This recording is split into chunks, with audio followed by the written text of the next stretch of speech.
بسم الله الرحمن الرحیم. الحمد لله رب العالمین و صلی الله علی سیدنا محمد و آله الطاهرین. سلام علیکم خانم ها آقایان محترم.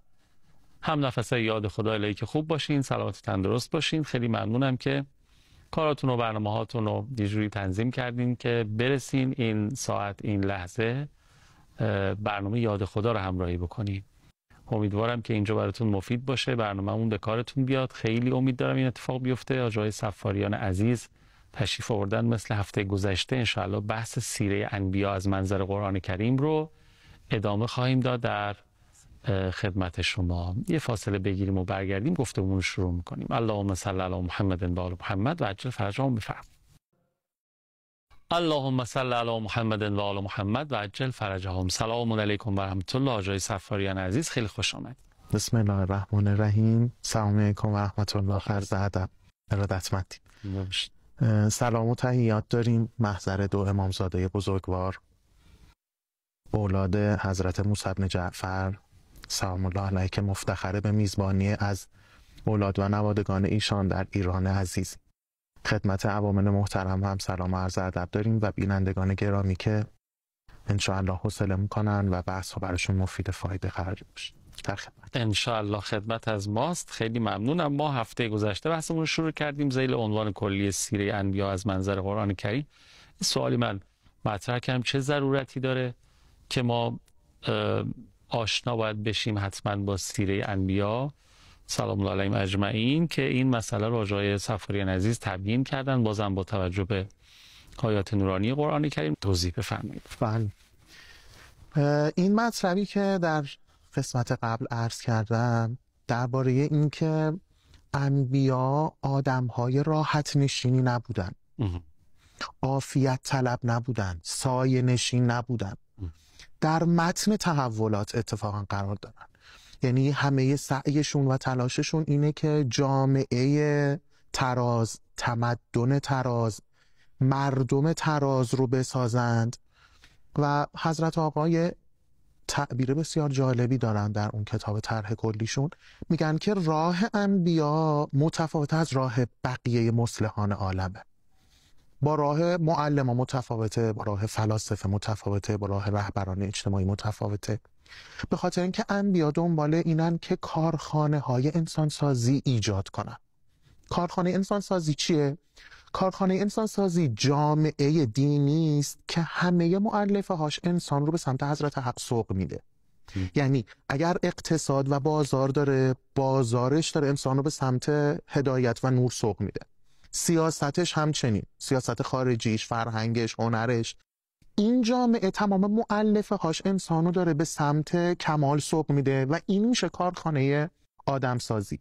حالا وظیفه انبیا اینه که این کارخانه آدمسازی رو ایجاد کنن. بریم ببینیم که قرآن کریم چگونه بر این ماجرا چجور برای ما تصویر کرده که انبیا علیهم السلام وظیفه هدایتگری خودشون و ساخت اجتماع رو چجوری انجام دادن. خداوند متعال همچنانی که عرض کردیم در این آیه بیان میکنه که و که ای من نبی قاتل معه ربیون کثیر. چه بسا انبیایی بودن که برگرد شمع وجود اونها پروانه هایی دیوانوار جریان هدایت رو برای مردم پیگیری میکردن، با اونها مقاتله میکردن، پیکار میکردن، مبارزه میکردن، دست و بازوی ولی الهی در جامعه دینی بودن برای هدایت مردم. نمیفرماد یه پیامبر اینجوری، دوتا پیامبر اینجوری. و که ای من نبیین، چه بسیار پیامبرانی چنین قاتل معه ربیون کثیر. حالا این ربیون چه ویژگی هایی دارن؟ نکته اصلی که قرآن میخواد اینها رو معرفی کنه به اون نکته چیه؟ میفرماد که فما و هنول ما اصابهم فی سبیل الله.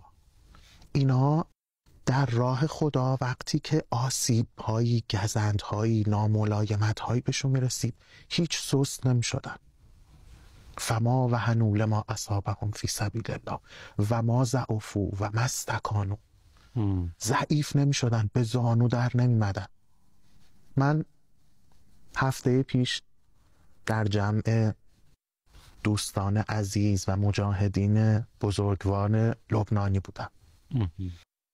یکی از دوستان موقع برگشت به من گفت که اگه تو بخوای تو یه جمله خلاصه کنی اون چیزی که دیدی، من از که 2 هفته زندگی کردم با اونها، یعنی اینجور نبود سر بزنم. گفت که اگه تو یه جمله بخوای تعریف کنی برای من اون چی که دیدی، من گفتم که ببین آدم با یه سطح دیگری از زندگی آشنا میشه. آدم هایی که برای خدا زندگی میکنن، اون دغدغه اصلیش تهیه مایحتاج زندگیش نیست، در آوردن درآمد نیست، نمیدونم زن و بچه و اینها نیست، به اونها هم میپردازه ها. اولویت اول زندگیش جامعه دینیه و در این راه داره هزینه میپردازه. هزینه اعم از وقت، اعم از انرژی، اعم از جوانی، اعم از پیکار و نبرد در میدان، اعم از جهاد مالی. و این برای ما حجته، یعنی انگار مستوا و سطح دینداری رو اونو برای ما بالا بردن.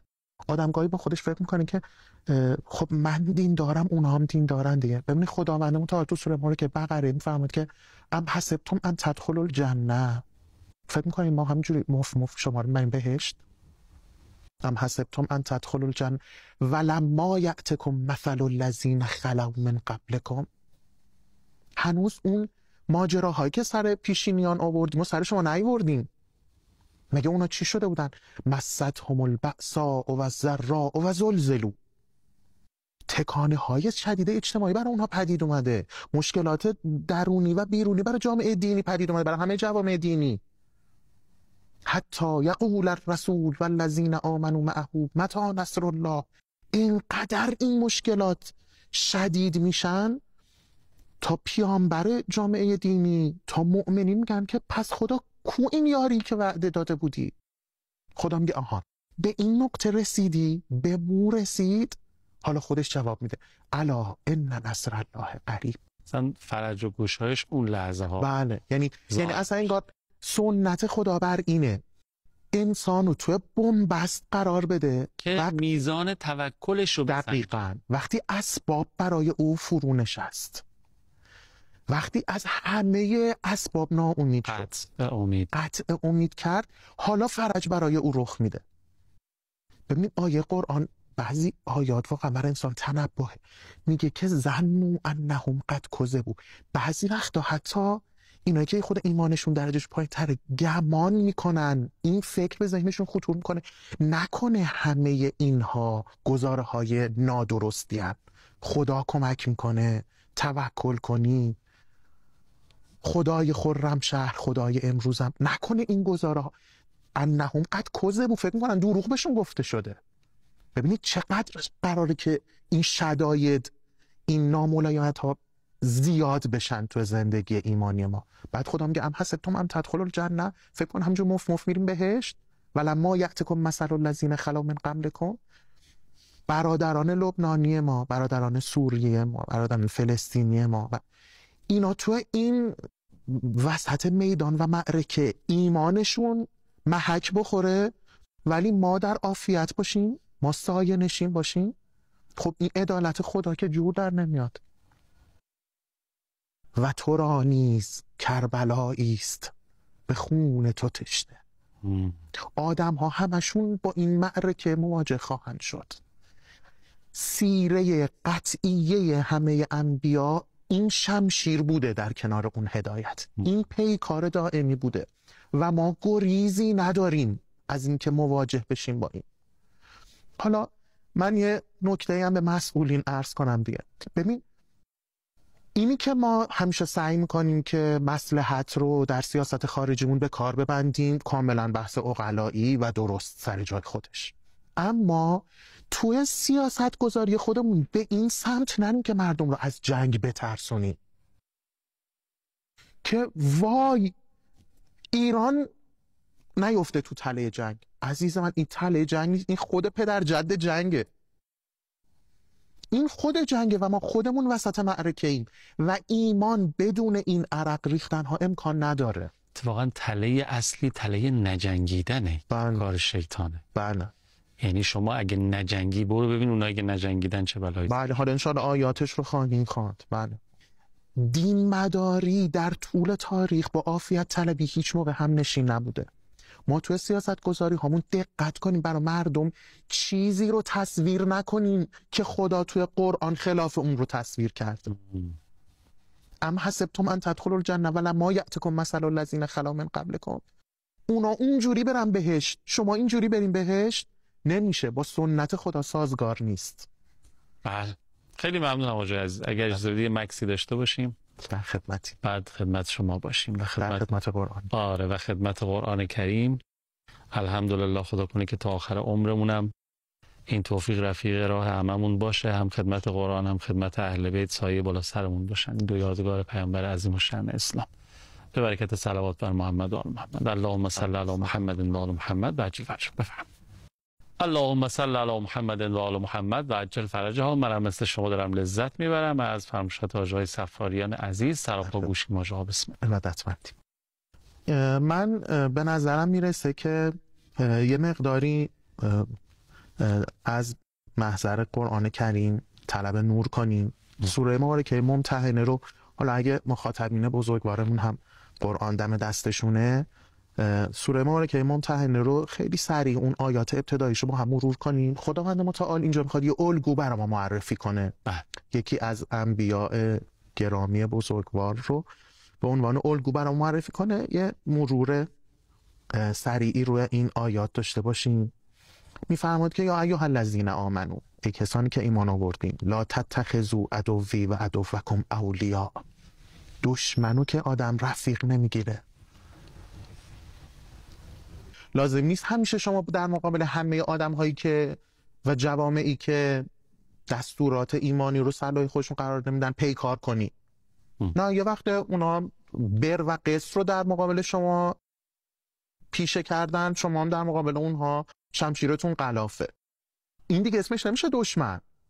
نه، یه وقتی هست میره دشمنیشو ابراز میکنه، میجنگه، داره جغرافیای تو رو، اعتقاد تو رو، ناموس تو رو، نمیشه که نگاه کنی که مدارا کنی. حالا بعد فهمیده که تلقون الیهم بالموده، شما میرین القای مودت میکنی نسبت به اینا. فقط کفروا بما جاءکم من الحق. اینا نسبت مشکلشون با شما چیه؟ مشکل اعتقادیه. اصلا مشکل موشک نیست، حقوق بشر نیست، نه.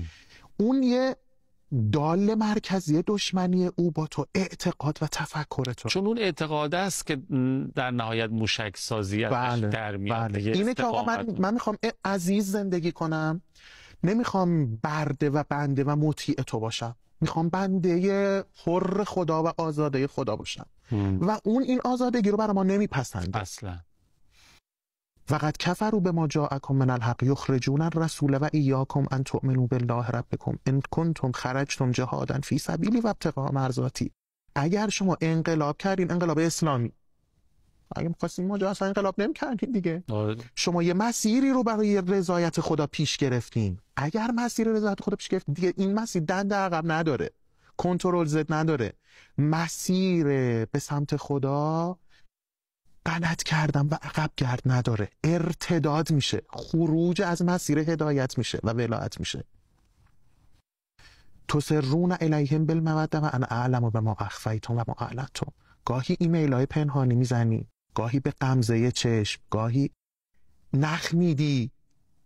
من که میدونم و من یفعله منکم فقط ضل سواء السبیل. اگه کسی این کار رو بکنه راه هدایت رو گم کرده. فرد، جامعه، حزب، گروه، هر کسی. ان یسقفوکم یکونوا لکم اعداء و یبسطوا الیکم ایدیهم و السنتهم بالسوء. اینا دستشون به شما برسه از هیچی فروگذار نمیکنن.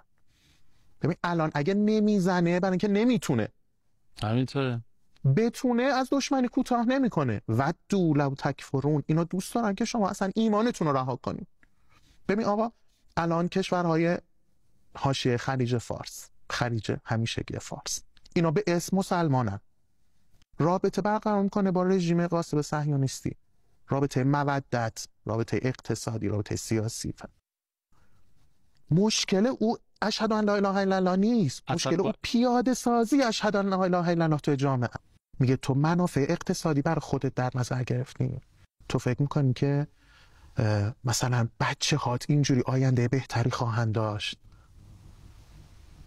خدا میگه که یوم القیامه یفصل بینکم والله بما تعملون بصیر. اینا هستن روز قیامت از تو جدا میشن. یا ما یفر المرء من اخیه و امه و ابیه. حالا میخواد یه الگو معرفی کنه، اینا رو بیان کرد، میفرماد که حالا میخوام توی الگو معرفی کنم. الگو کیه؟ جناب ابراهیم. تو چی الگوه خدایا؟ جناب ابراهیم تو چی الگو؟ میگه تو اون خط قرمزی که با دشمنای خودش ایجاد میکنه و به این خط قرمز پررنگ توجه داره. قد کانت لکم اسوة حسنة فی ابراهیم والذین معه اذ قالوا لقومهم انا براء منکم و مما تعبدون من دون الله کفرنا بکم و بدا بیننا و بینکم العداوة والبغضاء ابدا. دشمنی ما با آمریکا دشمنی همیشگیه. چرا؟ چون اون ملت ها رو برده میخواد، اسیر میخواد چپاول ثروت های مسلمین کنه، میخواد ما از ایمان راستینمون دست برداریم. او تا وقتی که اصرار میکنه بر این سیاست ما تنش زدایی نیست. سیاست ما پیکار مبارزه است. این سیاست نه فقط سیاست ما، سیاست همه انبیا در طول تاریخ بوده. از این ماجرا از زمان جناب هابیل و قابیل شروع شده و تا ظهور ادامه خواهد داشت. اصل گره ظهورم فهم این مسئله است.